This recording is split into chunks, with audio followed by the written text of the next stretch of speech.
Jan only stopped running when he reached 7 Dials. The sound of his feet on the pavement was the drumbeat that finally calmed him down. Gasping for breath, he leant against the corner of a building, grateful for the thick fog, and laughed out loud at his own stupidity. Well, he thought bitterly, I can't go back there again. He felt certain that the Laxtons would be mighty pleased to be rid of him. Mrs. Laxton had called him a gypsy. He was a gypsy. As the cold found its way into his bones, it dawned on him exactly how alone he was. He shook his head. He'd been a complete fool. What did he have? Nothing. Just the clothes he stood up in. He looked down at his coat. In the morning, he would pawn it. That should give him some money, at least enough for a day or so.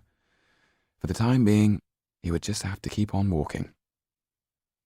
He made his way towards Covent Garden, where audiences were spilling out of the theatres. Maybe he should try and find work on the stage, though he wondered quite what he had to offer. The ability to throw his voice was surely not enough, not now that he couldn't read minds. That gift belonged to another time.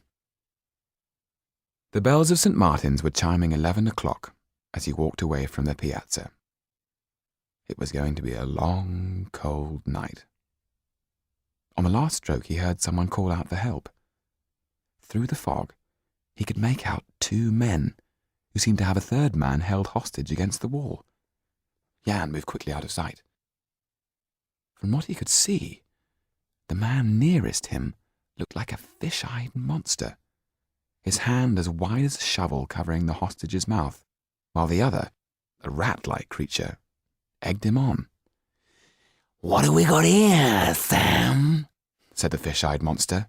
"A gentleman in a fine coat, Joe," leered the rat-like creature, "with shiny buckles on his shoes." "Please, my dear commodious sirs," cried the gentleman, "I am but a poor thespian, and this is my humble costume." The actor let out a muffled moan.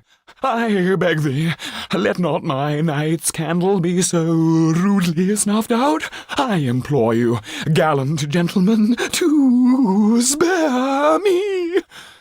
Sam was now rifling through his pockets. "Oh, nothing," he said despairingly. "He ain't got nothing, not even a penny." "Must be a bleeding actor, then." "My dear sir, my name is Mr. Trippin of Drury Lane.